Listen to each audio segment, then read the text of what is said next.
তাই তো শাস্ত্র বলে শোনো জি, যদি তোমরা সঠিক সময় থেকে কৃষ্ণের সাধন ভজন করতে পারো, সঠিক সময় থেকে যদি ভগবানের সেবায় লাগতে পারো, তোমাদের আর কোনো বিপদ আপদ থাকবে না জি, কোনো ভয় থাকবে না। সদা সর্বক্ষণ ভগবান তোমাদেরকে আগলাই রাখবে। কিন্তু দেখো মা, আমরা প্রত্যেকটা জীব ভগবানকে যে ডাকছি না সেটা নয়, আমরা প্রত্যেকটা জীব ডাকছি, কিন্তু ডাকার মতো আমরা ডাকতে পারছি না, আর সময় থাকতে আমরা ডাকতে পারছি না। কেননা শাস্ত্র বলে মা, শিশুকালে ভজে কৃষ্ণ কৃষ্ণ পাওয়ার আশা, যৌবন কালে ভজে কৃষ্ণ কৃষ্ণ আসে কি না আসে, বৃদ্ধা কালে ভজে কৃষ্ণ জমের তরাসে। তাহলে ভগবানকে যদি সঠিক সময় থেকে ডাকা যায়, আর সঠিক সময় কোনটি? এই যে আমাদের মতো জি, আমরা অনেকে ভাবি এখন আমরা ভগবানের নাম গুণ কীর্তন করব কেন গো, এখনো তো আমাদের সময় হলো না। এখনো কি আমাদের সময় হয়েছে? আর একটু আমাদের বয়স, একটু চুলে পাক ধরো, দাঁতগুলো পড়ে যান, তখন তো আমরা হরি বলবো, তাই তো মা? অনেকে বলি না যে ছোট বয়স থেকে দেখো হরি নাম করছে। এখনো কি সময় হয়েছে নাকি? কিন্তু বলো তো মা, একটু ভাবতে হবে, সময় থাকতে যদি আমরা না করি, এই যে শিশুকাল থেকে যখন আমরা পৃথিবীতে আসি, কত সুন্দর দেহটা দিয়ে ভগবান আমাদের পাঠিয়ে দেয়, তাই না? সুন্দর দেহ, পরিপূর্ণ দেহ দিয়ে পাঠিয়ে দেয়। এবার সুন্দর দেহ পেয়ে আমরা ভগবানকে সারা জীবনেও ডাকলাম না, হা গোবিন্দ বলে কাঁদলাম না। এবার যখন বৃদ্ধ হয়ে যাব, শরীরটা ভেঙে যাবে, জরাজীর্ণ হয়ে যাবে, সব হারিয়ে ফেলবো, তখন কেন ভগবান গ্রহণ করবে? সময় চলে গেল, যে পরিপূর্ণ দেহ, সুস্থ দেহ দিয়ে ভগবান পাঠালো, সেই দেহে তার নাম করতে পারলাম না। আর যখন জরাজীর্ণ হয়ে যাবে, যখন কেউ তোমার আপন থাকবে না, তখন তুমি তাকে ডাকবে, ভগবান কি সাড়া দেবে? ভগবান সাড়া দেবে না। কেননা যখন বৃদ্ধ হব, বৃদ্ধ বয়সে কি করে ভগবানের সেবা দেব বলো তো মা? কি করে সেবা দেব? এখন আমরা যেমন মনের মতো করে ভগবানকে একটা মালা গেঁথে, সুন্দর করে নিজের হাতে মালা গেঁথে ভগবানের গলায় পরাতে পারি, যখন বৃদ্ধ হব হাতটা আমাদের কেঁপে যাবে, ফুলগুলো আমরা গাঁথতে পারবো না একই সুতোয়, মালাটা গাঁথাও হবে না, ভগবানের গলায় আর পরানো হবে না। হবে কি আমাদের সাধন ভজন? হবে না। যখন বৃদ্ধ হয়ে যাব, চোখে ভালো দেখতে পাবো না, তখন যদি ভাবি আমি ভগবানের চরণে দুটো তুলসী পাতা দেব চন্দন দিয়ে, কিন্তু নয়নে ভালো দেখতে না পেলে ওই যে ভগবানের চরণটাতে যে দেব, চরণ আর খুঁজে পাবো না। হবে না বৃদ্ধকালে আমার সাধন ভজন। যখন দাঁতগুলো পড়ে যাবে বৃদ্ধ বয়সে, হরি বল বদলে উচ্চারণ হবে না, হবে হবি বল। হরি বল আর বলা হবে না। কি করে হবে বৃদ্ধ বয়সে সাধন ভজন? এর জন্যই তো শিশুকালে ভজনা করতে হবে। যত ভক্তির কথা জানবেন মা, শিশুকালে ভগবানকে ডেকে অনায়াসে যেমন ভগবানের কৃপা পাওয়া যায়, সময়টা যদি পার হয়ে যায় না, ডাকতে ডাকতে সারা জীবন কেটে গেল, ভগবানের দর্শন পাওয়া যাবে না। হরি বল, হরি বল। ভগবানকে দিতে গেলে তো বেশি কিছুর দরকার হবে না মা, দরকার হবে না রাজভোগে, দরকার হবে না 56 ভোগে, দরকার হবে না 36 ব্যঞ্জনে, যদি মন তুলসী গঙ্গা জল দুফোঁটা নয়ন বাণী যদি ভগবানের চরণে আমরা আত্মসমর্পণ করতে পারি, নিবেদন করতে পারি, ভগবান হবে। এ জন্মে যদি না হয় পর জন্মে হবে। ভগবানের সাধন ভজন করার জন্য সবার প্রথমে জানতে হবে ভগবানকে পেতে গেলে দরকার হয় ভক্তি, ভগবানকে পেতে গেলে দরকার হয় সাধন ভজন, পেতে গেলে দরকার হয় ধৈর্য, দরকার হয় বিশ্বাস। এখন যদি আমি ভাবি আমি 5 বছর হরিনাম করলাম, 10 বছর হরি কথা বললাম, ভগবানকে ডাকলাম, দেখো তো সবাই বলে ভগবান নাকি সাড়া দেবে, এতদিন ধরে তাকে ডাকলাম সে তো সাড়া দিল না, সে যদি থাকতো তাহলে কি সাড়া দিত না? ওইখানেই হয়ে যাচ্ছে আমাদের ভুল। এর জন্যই তো ভক্তের কথা শুনতে হয়। মা, ভগবানকে যদি আমি আজ না পাই ভগবানকে কাল পাবো, এই জন্মে না পেলেও ভগবানকে আমি পর জন্মে নিশ্চয়ই ঠিক পাবো। আর এই যে ভগবান যা তুমি দেবে এই জাগতিক জগতে, এই যে আমরা বড় বড় মন্দিরে আমরা ভগবানকে রাখছি, ভগবানকে যা পারছি সেবা দিচ্ছি, ভোগ নিবেদন করছি, আর আমি ভাবছি আমি এত কিছু দিচ্ছি, এত জিনিস দিয়ে ভোগ দিচ্ছি, ভগবান আমার হয়ে গেল, আমি ভগবানের সেবায় লাগতে পারলাম না। এই জাগতিক জগতের কোনো কিছু ভগবান আমাদের কাছে চায় না।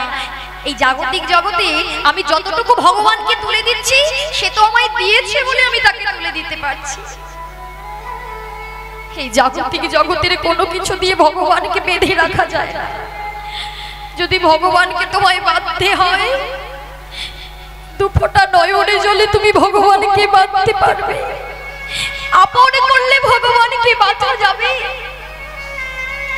নিঃস্বার্থভাবে ভালোবাসলে ভগবানকে বাঁধা যাবে। যার জন্য ভগবান বারে বারে দেখিয়েছে, রাজভোগ ফেলে এসে বিদুরের ঘরে গলার ভাষা সেবা করেছে। ভগবান সুদামার হাতে চিড়ের নাড়ু খেয়েছে। ভগবান ওই ছোট্ট রঘুনন্দন বর্ধমানে শ্রীখণ্ড নিবাস, যেখানে গোপীনাথের মূর্তি আছে, ছোট্ট ছেলে 12 বৎসর বয়সে কিভাবে পেল ভগবানের চরণ, কত ছোট বয়সে ভজনা করেও ভগবানকে পেল। এর জন্যই ভক্তির কথা শুনবো, ভক্তির কথা জানবো, ভক্তির কথা জানতে জানতে যেদিন আমরা সেই ছাপটা হৃদয়ে ধরতে পারবো, সেই দিন আমরাও ভগবানের চরণে প্রাপ্তি হতে পারবো। হরি বল, হরি বল, হরি বল, হরি বল। সময় থাকতে ভগবানকে ভজনা করতে হবে। ভগবানকে পেয়েছিল ত্রেতা যুগেও সেই ভক্ত সবল। কত ভক্তির কথা আমরা জেনেছি, তাই না মা? সেই ছোট্ট পুত্র 12 বৎসর বয়সে কিভাবে ভগবানের চরণ পেল না, যা কিনা আজও আছে বর্ধমানের শ্রীখণ্ডে। শ্রীখণ্ডে গিয়ে যদি দর্শন করেন, দর্শন করবেন ওই পাথরের বিগ্রহে, গোপীনাথের বিগ্রহে অর্ধেক নাড়ু নিয়ে ভগবান দাঁড়িয়ে আছে। কিভাবে পেল ভগবানের চরণ? কতটা আপন করেছিল, কতটা ভালোবেসেছিল সে, কতটা আপন ভাবে ডেকেছিল, যার জন্য সে ধরা দিতে বাধ্য হলো। শ্রীখণ্ড নিবাসী মুকুন্দ দাসের পুত্র, 12 বৎসর বয়স, রঘুনন্দন।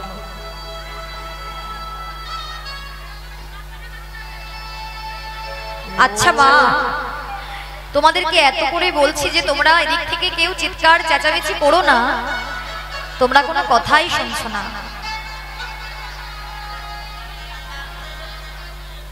দেখ, এখানে তো এত মা বসে আছে, কেউ কি কিছু বলছে? তোমাদেরকে এতবার করে বলছি, কেন শুনছো না গো?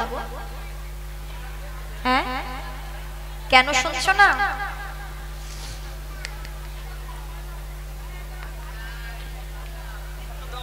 ধৈর্য শক্তি শূন্য হয়ে হরিনাম শ্রবণ করে কি হবে? হ্যাঁ, হরি বল, হরি বল। যদি ভক্তি ভাবে না শোনো, রস আস্বাদন হবে না। কীর্তন এমন একটা জিনিস, শ্রদ্ধা ভাবে শুনতে হবে, হৃদয়ের মধ্যে প্রবেশ করাতে হবে। হরি বল, হরি বল। মুকুন্দ দাসের পুত্র রঘুনন্দন, মুকুন্দ দাস প্রত্যেক দিন গোপীনাথের সেবা দেয়, আর সে ছিল পেশায় কবিরাজ। নিত্য সেবা দেয়, নিত্য সেবা দিলে সময় মতো সেবা দিতে হয়, সময় মতো সেবা দিতে হয়। একদিন মুকুন্দ দাসের সেবার সময় হয়ে গেল, আর গ্রাম থেকে ডাক পড়লো, মুকুন্দ, ও মুকুন্দ, আরে কোথায় গেলে? শুনেছো গো, গ্রামে একজন খুব অসুস্থ গো, তুমি শীঘ্র করে চলো। মুকুন্দ দাস চিন্তায় পড়ে গেল, কি হবে গো এখন? এখন আমায় গোপীনাথকে ভোগ নিবেদন করতে হবে, সেবা দিতে হবে, কিন্তু সেবা দিতে গেলে তার কাছে যাওয়া হবে না, রোগীর কাছে যাওয়া হবে না, আর যদি আমি গ্রামে চলে যাই তাহলে আমার সেবা হবে না। কি করি? গালে হাত দিয়ে চিন্তা করছে। আর ওই বাবাকে চিন্তিত দেখে ওই ছোট্ট পুত্র বলে উঠলেন, বাবা, অনেকক্ষণ থেকে দেখছি তুমি গালে হাত দিয়ে কি যেন চিন্তা করছো, কি হয়েছে বাবা? আর বলিস না খোকা, দেখ না, এখন আমার গোপীনাথকে সেবা দিতে হবে, আর এখন গ্রাম থেকে ডাক পড়ে গিয়েছে, আমি যে কি করি খোকা? ছোট্ট পুত্রটি বলে, বাবা, গ্রামের কাজ তো আমি জানি না, তুমি বরং গ্রামের কাজে চলে যাও, আজ না হয় তোমার গোপীনাথের সেবা আমি দিয়ে দেব। হরি বল, হরি বল, হরি বল। ছোট্ট পুত্রের কথা শুনে পিতা হেসে বলে, ওরে খোকা, ও তো মুখের কথা নয় বাবা, ভগবানের সেবা দিতে গেলেই কি দেওয়া হয়ে গেল? ভগবানের সেবা দিতে গেলে কত নিয়ম কানুন জানতে হয়, কত মন্ত্রতন্ত্র জানতে হয়, তুই তো কিছু জানিস না বাবা, কি করে দিবি সেবা? বলছে, বাবা, আমি নাই বা জানলাম তোমার মতো মন্ত্রতন্ত্র, কিন্তু আমি যদি তাকে এক মনে ভক্তি ভাবে যদি তাকে আমি সেবাটা দিই, সে কি আমার সেবাটা গ্রহণ করবে না বাবা? তুমি না হয় মন্ত্রতন্ত্র দ্বারা সেবা দাও, কিন্তু আমি যদি তাকে আপন করি, আমি যদি তাকে ডাকি, সে কি গ্রহণ করবে না বাবা? মুকুন্দ দাস চিন্তা করছে, সত্যি তো তাই, কোন ভক্ত যদি আপন করে ভালোবেসে কাউকে ডাকতে পারে, ভগবানকে ডাকতে পারে, ভগবান যে গ্রহণ করে। সত্যি খোকা, তুই আমায় বাঁচালি বাবা, তুই আমায় বাঁচালি। তবে আজকে তো রন্ধন করা হয়নি, কোন রকমের রন্ধন করে একটু সেবা দিয়ে দিস। ঠিক আছে বাবা, তুমি যাও, আমি সেবাটা দিয়ে দেব।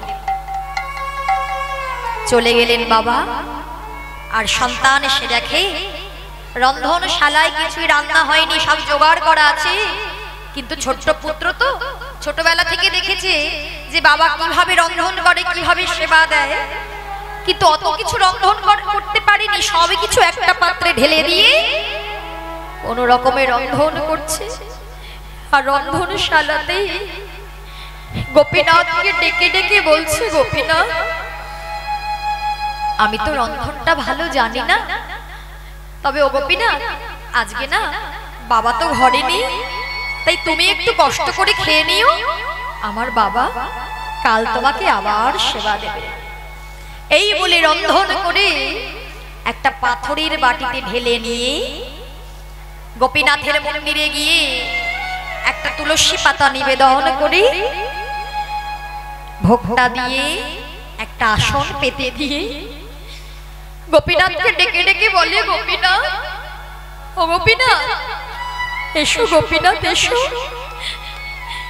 আমি যে তোমার জন্য রন্ধন করেছি নিজে হাতে, একবার এসে সেবা করে যাও না গো, একবার এসে সেবা করো। কি হলো গোপীনাথ, তুমি কি আমার কথা শুনতে পাচ্ছ না? আমি যে তোমায় ডাকছি, আমি জানি আমি বাবার মতো রন্ধন করতে পারিনি, কিন্তু যতটুকু পেরেছি তুমি এসে সেবা করে দেখো না গো।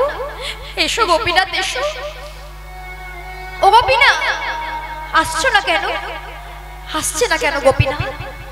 আমার বাবা প্রত্যেকদিন সেবা দেয়, সে সেবা গ্রহণ করে, কিন্তু সে আসছে না কেন? কেন আসছো না? আমার বাবা নেই বলে তুমি আসবে না? এখন যদি বাবা এসে দেখে তুমি এখনো সেবা করোনি, সেবার সময় বয়ে যাচ্ছে, বাবাজি আমায় খুব বকবে। এসো গোপীনাথ এসো। ভক্ত বারে বারে ডাকে, কিন্তু গোপীনাথ তো আসে না। ডাকতে ডাকতে চতুর্দিকে চেয়ে দেখছে, কি হলো, বাবা ডাকে আসে, তাহলে আমি ডাকছি কেন আসছে না? চতুর্দিকে দেখতে দেখতে দেখে একটি কপাট খোলা। মনে মনে ভাবছে, তাই তো, আমার বাবা প্রত্যেকদিন সেবা দেয় সব দরজা বন্ধ করে, আর এই একটি দরজা খোলা আছে বলেই আমার গোপীনাথ নিশ্চয়ই আসছে না। ছুটে গিয়ে দরজাটা বন্ধ করে দিয়েছে। এইবার এসো, এইবার এসো, এসো গোপীনাথ এসো, দেখো আমি কখন থেকে বসে আছি তোমার জন্য। আমি মন্ত্রতন্ত্র জানি না, আমি আচরণ জানি না, আমি সেবার নিয়ম কানুন কিছুই জানি না, তার জন্য কি তুমি আসছো না? এসো না গোপীনাথ, এসে একটু সেবা করে দেখো, এসে একটু সেবা করে দেখো। বাড়ি বাড়ি ডাকতে ডাকতে যখন সাড়া পায় না, সেই ছোট্ট ভক্ত বলে, ভেবেছো কি তুমি, তুমি ভেবেছো কি প্রত্যেকদিন বাবা থাকে তুমি এসে সেবা করো, আর আজকে তোমায় আমি ডাকছি তুমি আসবে না? এই বলে কপাটটা খুলে বাহিরে গিয়ে একটা লাঠি এনে গোপীনাথের কাছে গিয়ে বলছিস, দেখো গোপীনাথ, তুমি যদি আমার ডাকে সাড়া না দাও, তুমি যদি সেবা না করো, এই দেখো আমার হাতে কি দেখেছো তো, এই হলো লাঠি, এই লাঠি দিয়ে তোমায় আমি মেরে মেরে ডেকে আনবো, মেরে মেরে ডেকে আনবো।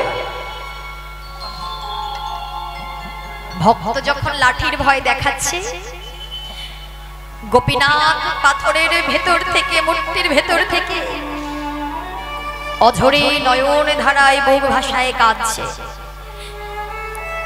কেঁদে কেঁদে মনে মনে বলছে, ভক্ত তুমি আমায় এত ভালোবাসো, কতটা আপন ভাবলি, কতটা আপন ভাবলি ভক্ত আমায় এমন লাঠির ভয় দেখাতে পারে?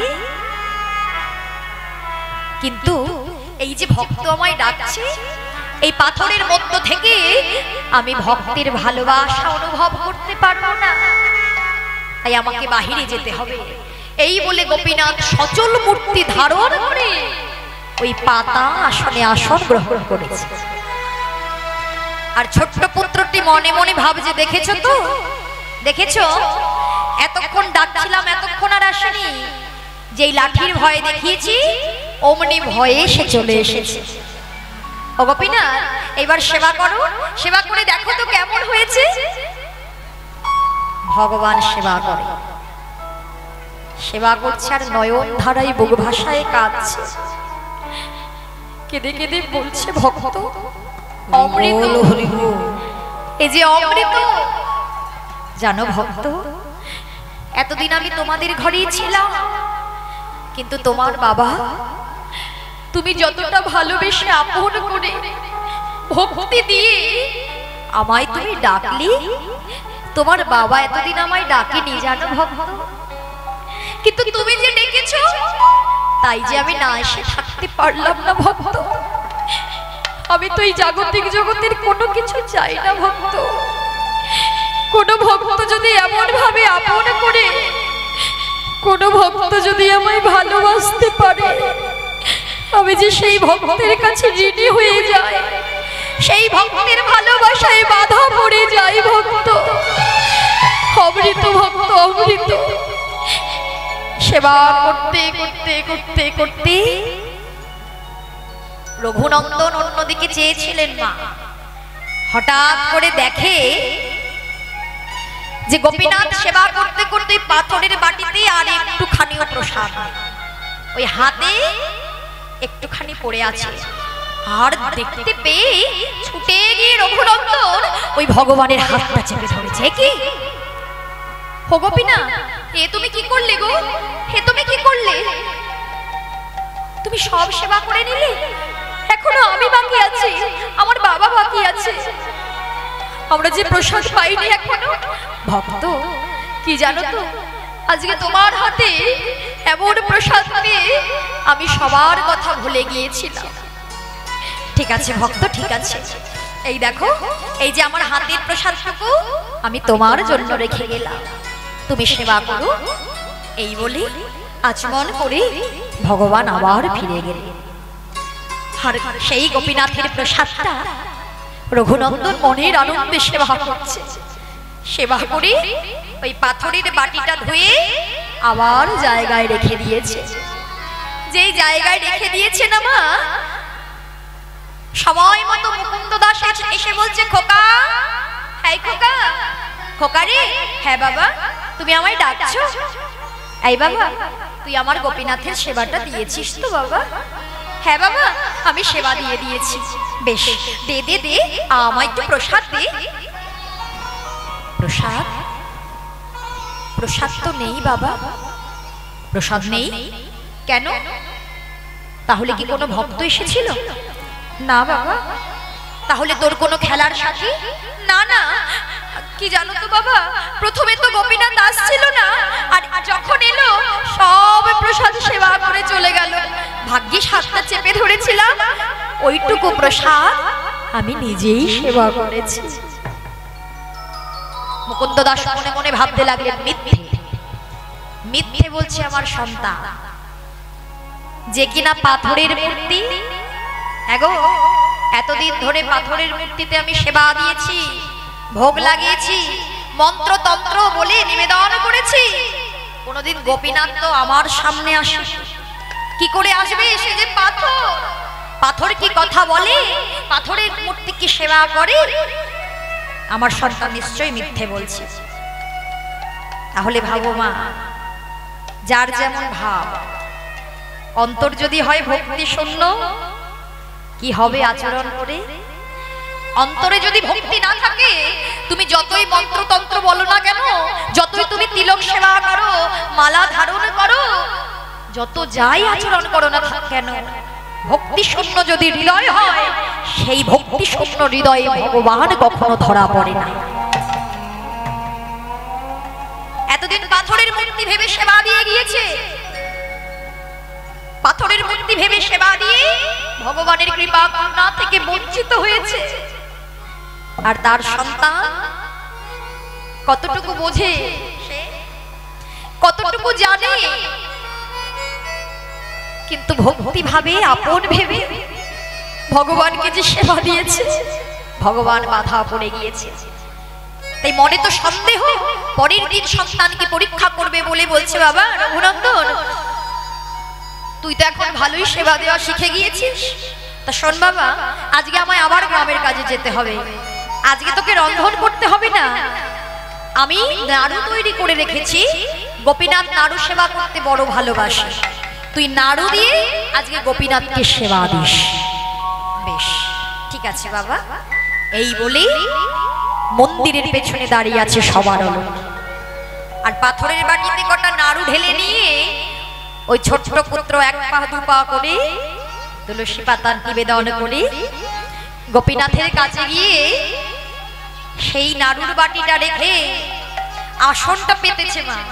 আসনটা পেতে হাতে তো বাঁশি আছে, হাতের বাঁশিটাও নামিয়ে রেখেছে, না হলে ভগবান কি করে সেবা করবে। এবার হাতের বাঁশিটা নামিয়ে যেই রেখে ভগবানকে ডাকছে, গোপীনাথ এসো, এসো গোপীনাথ, ও গোপীনাথ, তোমার মনে আছে তো কাল আমি তোমাকে নিজ হাতে রন্ধন করে সেবা দিয়েছিলাম, আমি আজও এসেছি। আমি কিন্তু বারে বারে ডাকতে পারবো না। কাল কত করে ডেকেছি, তারপরে তুমি এসেছো। আজকে আমি অতবার করে ডাকতে পারবো না। এসো, দেখো দেখো দেখো আমি তোমার জন্য কি নিয়ে এসেছি। ভগবান বলছে, ভক্ত তোমাকে আর ডাকতে হবে না, তোমাকে আর ডাকতে হবে না। কেন? যে ভক্ত আমায় একবার ডাকার মতো ডাকতে পারে, কোন ভক্ত একবার ডাকার মতো ডেকে তার ডাক যদি আমার স্মৃতি বলে একবার প্রবেশ করতে পারে, তাকে জন্ম জন্মান্তর ধরে আর ডাকতে হয় না। আমি তার একে ডাকি সারা দি ভক্ত আসছি, আমি আসছি ভক্ত। এই বলে গোপীনাথ সচল মূর্তি ধারণ করে পাতা আসনে আসন গ্রহণ করেছে।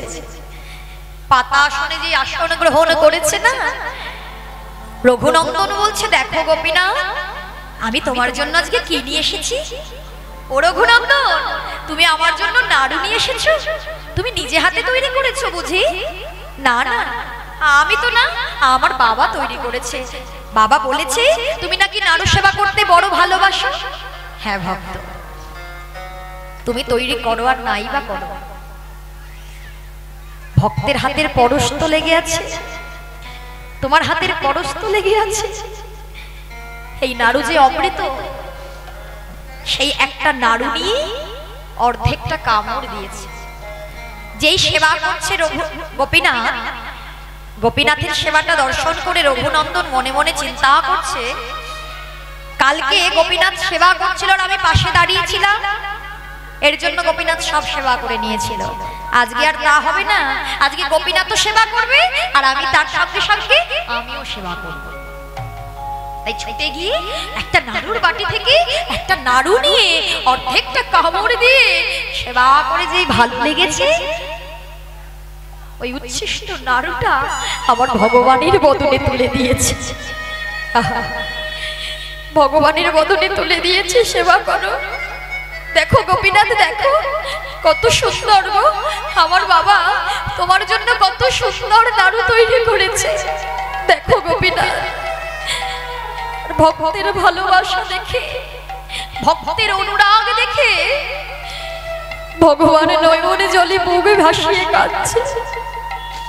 কতটা ভক্ত আমায় ভালোবাসলে নিজের বদনের উচ্ছিষ্ট নাড়ুটা আমার বদনে তুলে দিতে পারে।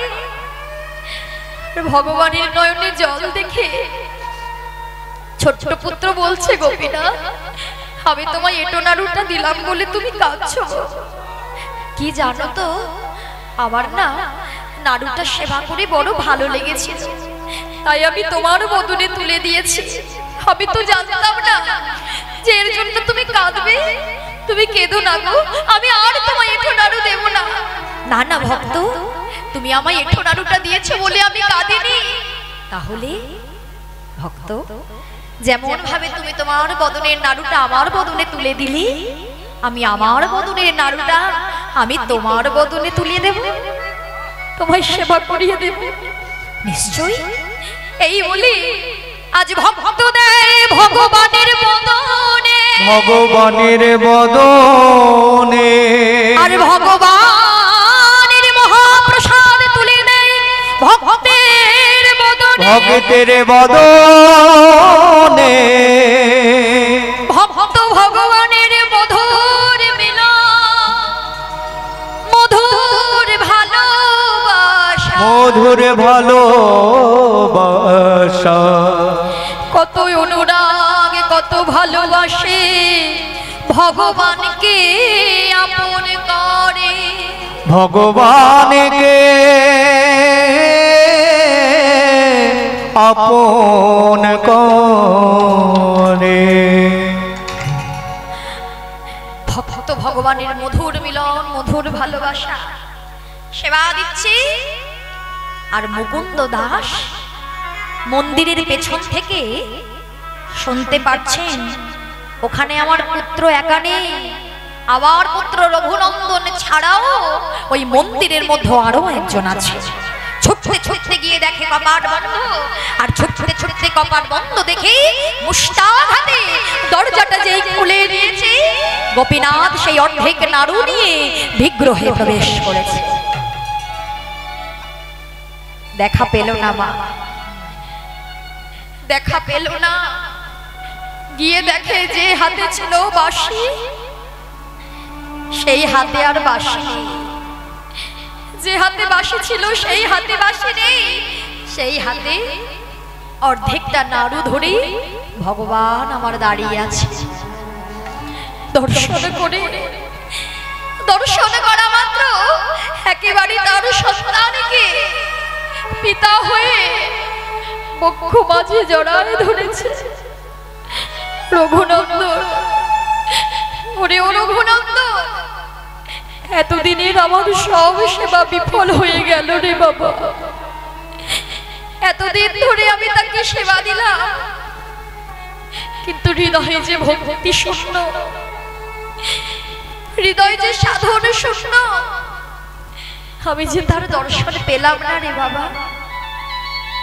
কিন্তু ভক্ত সঙ্গে ভক্তির অঙ্গ পরশে যদি আমার এই পাবে দেহ যদি একটু ভক্তি যুক্ত হতে পারে, যদি ভক্তির অঙ্গে পরশে হৃদয়ে একটু ভক্তি জন্মায়, তবে হয়তো আমার গোপীনাথ একদিন নিশ্চয়ই আমায় কৃপা করবে। আয় প্রভু আয়, তোর মতো পুত্র সন্তানকে আমার মুখ মাঝে জড়িয়ে ধরে বলি আমার অযোগ্য দেহ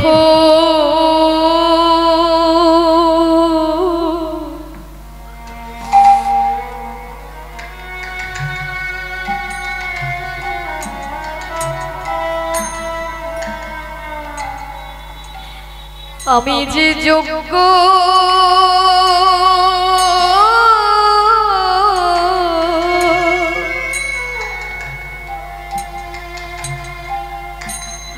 আমি যে যোগ্য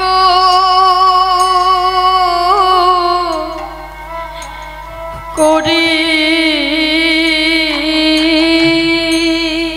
ওরে রঘুনাথ, তাই হরি হরি বল হরি আমার যোগ্য দেহ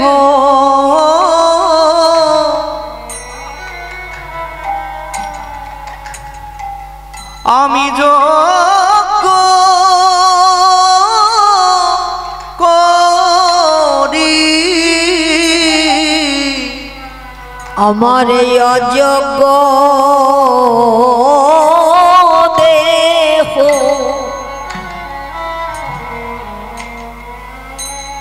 আমি যোগ্য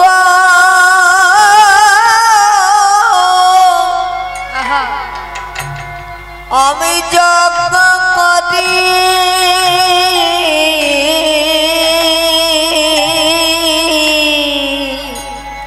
আজকে আমার গোবিন্দ যেই খেলা ভালো লাগছে না, সুবলকে সঙ্গে নিয়ে রাধা বদন মনে পড়ে গিয়েছে। রাধা কুণ্ডের তীরে গিয়ে সুবলের গলাটি জড়িয়ে ধরে কাঁদছে।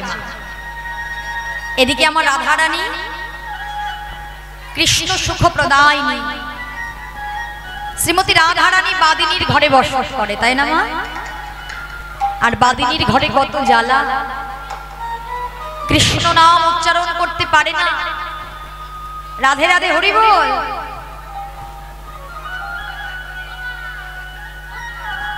কি হয়েছে গো মা?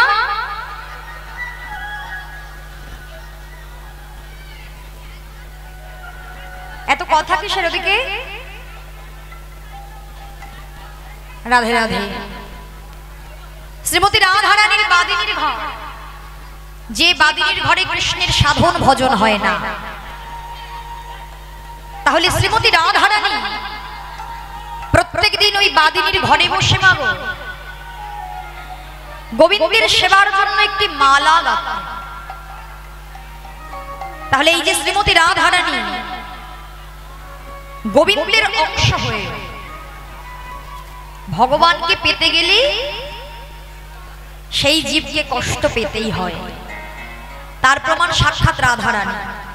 আচ্ছা বলো তো মা, এই যে শ্রীমতী রাধারানী, সে তো যেমন তেমন কেউ ছিল না, আমাদের মতো সাধারণ কোনো জন ছিল না। ভগবান শ্রীকৃষ্ণ নিজের অঙ্গ থেকে আমার রাধারানীকে সৃষ্টি করেছিলেন। তাহলে যে কিনা ভগবানের নিজের অংশ, সেই শ্রীমতী রাধারানীকেও গোবিন্দকে পাওয়ার জন্য কত কষ্ট করতে হয়েছে, তাই না? এইখানেই দেখিয়ে গেলেন যে শোনো জি, ভগবানকে পেতে গেলে অনেক কষ্ট করতে হয়, জ্বালা সহ্য করতে হয়। শ্রীমতী রাধারানী বাদিনীর ঘরে বসে প্রত্যেক দিন গোবিন্দের সেবার জন্য একটি মালা গাঁথতেন। তবে সাধারণত আমরা মায়েরা ভগবানের সেবার জন্য যখন মালা গাঁথতে যাই, তো আমাদের মালা গাঁথার জন্য কি কি দরকার হয় মা? কি কি দরকার হয়? সুই, সুতো আর ফুল, তাই তো? আর রাধারানী যখন মালা গাঁথত, রাধারানীর দরকার হতো না কোনো সুইয়ের, সুতোর, শুধু ফুল হলেই শ্রীমতী রাধারানী ওই নয়ন জলে বুক ভাসিয়ে কৃষ্ণ নাম করতে করতে ওই বিনি সুতোর মালা গাঁথতেন। হরি বল, হরি বল। বিনি সুতোর মালা গাঁথতেন, যা নাকি বৃন্দাবনে কেউ পারত না। সেই বিনি সুতোর মালা গেঁথে কত অনুরাগ। ভগবানকে পেতে গেলে, ভগবানের সেবায় লাগতে গেলে অনুরাগ ছাড়া তো ভগবানের সেবায় লাগা যাবে না। নয়ন জলে কেঁদে কেঁদে শ্রীমতী রাধারানী মালা গেঁথে প্রত্যেক দিন কিভাবে গোবিন্দের কাছে পাঠাতো। এই যে রাধারানী প্রত্যেক দিন গোবিন্দের কাছে মালাটা কিভাবে পৌঁছাতো? রাধারানী তো ঘরের বাহির হতে পারতো না, নানা ছলনার আশ্রয় নিয়ে তবেই বেরোতে হতো। প্রত্যেক দিন মালাটা গেঁথে রাধারানী পথপানে চেয়ে বসে থাকতো যে ওই পথ ধরে রাধারানীর কোন সখী আসে। এবার যে সখী আসতো তো তার কাছে মালাটি দিয়ে দিত, আর যদি না আসে ওই পথের থেকে ডাকতো, সেই সখীর কাছে মালাটা দিয়ে রাধারানী মনের বাসনা পূর্ণ করাতে পারত। তাই আজকে এসেছে রাধার কুঞ্জে বৃন্দাদেবী। বৃন্দাদেবীকে দর্শন করে শ্রীমতী রাধারানী বলে, যা রে বৃন্দা যা, এই যে আজকে আমি চম্পক ফুলের মালা গেঁথেছি, চম্পক ফুলের মালা পরলে আমার গোবিন্দকে বড় ভালো লাগে, তা যা আমার গোবিন্দের গলে একটু মালাটা পরিয়ে দিয়াই। তাই বৃন্দা দেবী সেই মালাটা নিয়ে গোবিন্দের গলে পরাবে বলে এসেছে। হরি বল, হরি বল। কিন্তু মা গো, বৃন্দা দেবী এসে দর্শন করছে,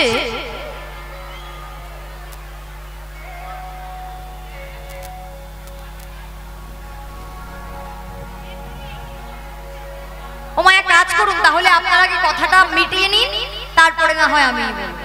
কেননা আপনারাও বলবেন, আমিও বলবো, কেউ তো কারোর কথা শুনতে পাবো না।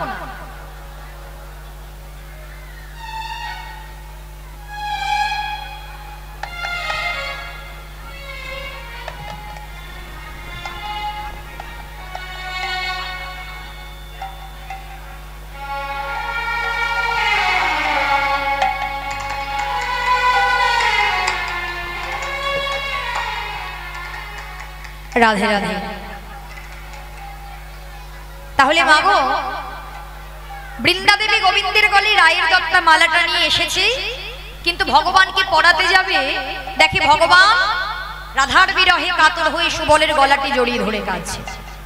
এবার বৃন্দা দেবী মনে মনে চিন্তা করছে, গোবিন্দের যা মনের অবস্থা, এখন যদি গোবিন্দের গলে মালাটি পড়াতে যাই, গোবিন্দ মালাটা খুলে ওই সুবলের গলে পরিয়ে দেবে, আর যদি সুবলের গলে পড়াই সে আবার ভাই কানাইয়ের গলে পরিয়ে দেবে। তাই এই কথা চিন্তা করে প্রথমে মালাটি গিয়ে সমর্পণ করলো কার কাছে? সুবলের গলে। সুবলের গলে পরিয়ে দিয়ে বৃন্দা দেবী চলে গিয়েছে। সুবল আমার ভাই কানাইকে বলে, কানাই, এই কানাই, এই একবার চেয়ে দেখ, এই যে চম্পক ফুলের মালা রে, এ তো আমার শ্রীমতী রাধারানীর, তো রাধারানীর গাঁথা মালা। ওরে নে নে, এই চম্পক ফুলের মালা পরলে তোকে কত ভালো লাগে, তা আজকে আমি নিজের হাতে তোর গলে পরিয়ে দেব। এই বলে শ্রী গোবিন্দের গলে সুবল আমার রাধারানীর মালাটা পরিয়ে দিয়েছে। আর মালাটা পরে কি হলো জানো? প্রেম ঊর্ধ্ব বেগে ধায়, বেগে ধায়, অরুণ নয়নে ভায়, নয়নে ধায়, অবশ হইল সময় অঙ্গ, অবশ হইল অঙ্গ, ধরিয়া সুবল করে মূর্ছিত হইয়া পড়ে, হইয়া পড়ে জিয়া এলো এ দাস গোবিন্দ, এ দাস গোবিন্দ।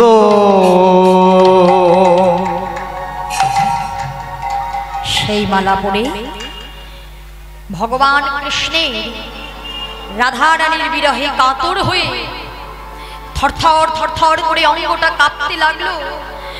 গোবিন্দের সর্বাঙ্গ যেন অবশ হয়ে গেল। বদনে শুধু রাধা না, হারাই হারাই রাই রাই বলে কাঁদতে কাঁদতে গোবিন্দ আমার মাটিতে পড়ে গেল। আর গোবিন্দকে দর্শন করে ছুটে গিয়েছে সুবল। সুবলে গিয়ে গোবিন্দকে কোলে তুলে নিয়ে বলে, কানাই একবার কথা বল, একবার কথা বল, তোর কি হয়েছে একবার মনের কথা খুলে বল। এই বলি আজ গোবিন্দকে কোলে তুলে নিয়ে কি করছে জানো? আজ রসিক নাগর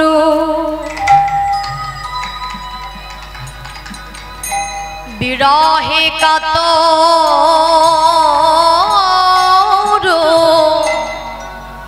পড়িলা ধরণীর তলে। আরে কিবা রসিক নাগর,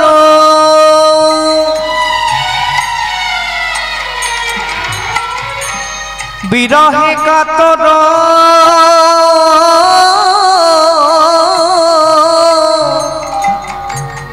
পরল ভূমি তলে, মরম জানিয়া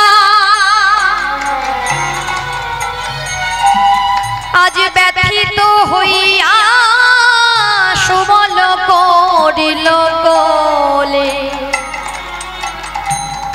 মরম জানিয়া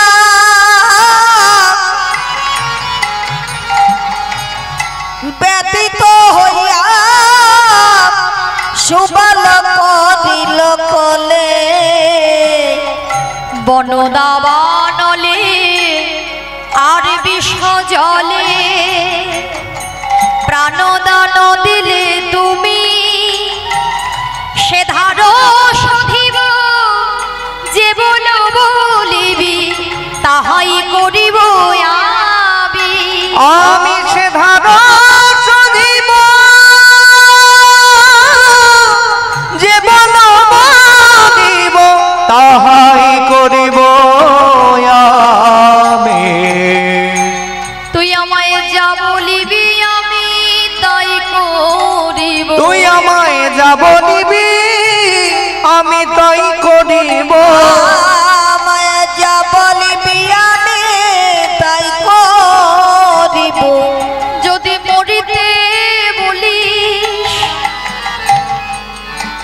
আমি যে মরিতে পারি, ও তুই যা বলিবি তাই করিব। তোর মতো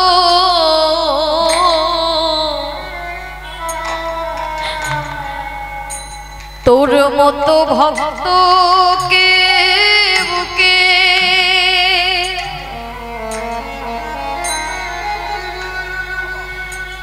তোর মতো ভক্তকে বুকে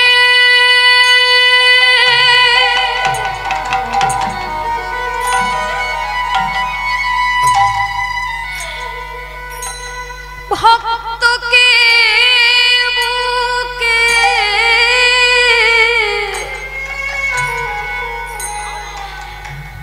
আমি জড়ায়ে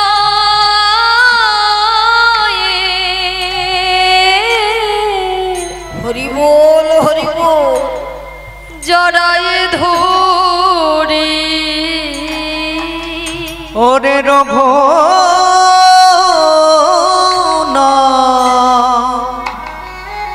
আহা আমার যোগ্য